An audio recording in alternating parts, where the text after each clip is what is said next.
All right, guys, this is another hood job here that we're doing in an old wood building, so there's a lot of fire protection to take into consideration. Uh, Horrible wall. The stainless came in. The customer bought all the equipment, but the stainless came in beat up, and we trimmed it all down, did the best we can. But this is the 20 gauge backsplash, 20 feet long. This is all wood, an old wood structure. We had to come in here and cut a lot of this old stuff out, pull all the nails out.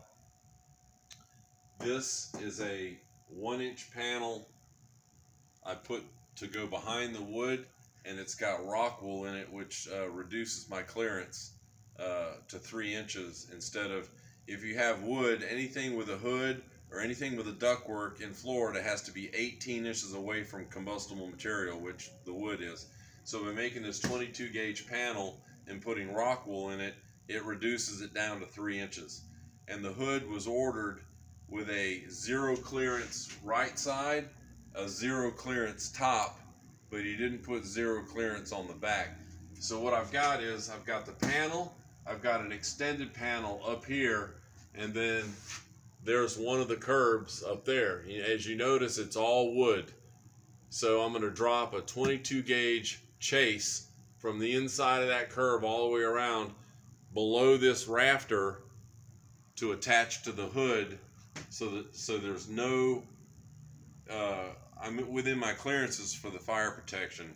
I could wrap it with pyroscat, but you have to double wrap it with an overlay, and the ductwork turns into this big, huge, giant monstrosity. And weirdly enough, the factories don't make the curbs big enough to facilitate that. It's weird. I think they want you to buy their zero clearance ductwork, is what that's kind of turning into. So if I had ordered this job knowing that the fan bases were so small, I would make the curbs extra big, and then I would use a curb adapter to reduce the size that the fan sits on up on the roof. But that was an existing curb here for the old restaurant, and I just cut it off with a grinder and put S-locks, and then I put a bottom in it like a piece of ductwork, and took the Plazark and cut out 2 holes for the return air, and I'm fixing to get the flex, because once I put these hoods in here, you're either going to crawl around in there like a rat, so you kind of work the job backward.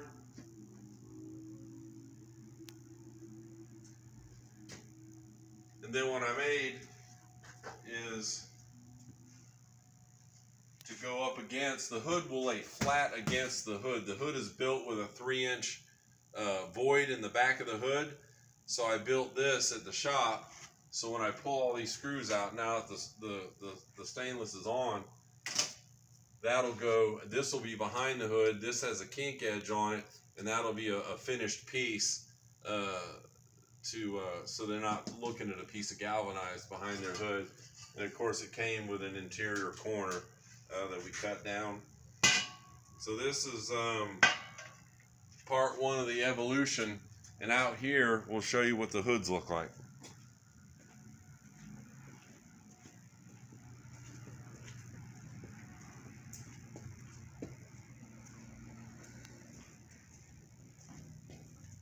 These are factory-built hoods from up in Akron, Ohio, a place called Hoodmart. And over the years, they've gotten better and better and better. So when they first started building hoods, they were kind of cheesy, but they've gotten a lot better. And this having, because of the low overhead, it has a taper on it. And I'll show you what the back here is, how they get away with a zero clearance, which looks like duct liner to me. They put a pan on top of the hood and put a duct, it looks like not even high velocity duct liner, but the beautiful thing of it is they spent the money with UL, and they get a UL listing, so they can call it whatever they want. If UL approves it, the municipalities have to follow along with it. So that is considered a zero clearance. You can put that right against a piece of wood, and they got the clearance to do it, so they take the liability if the place burns down.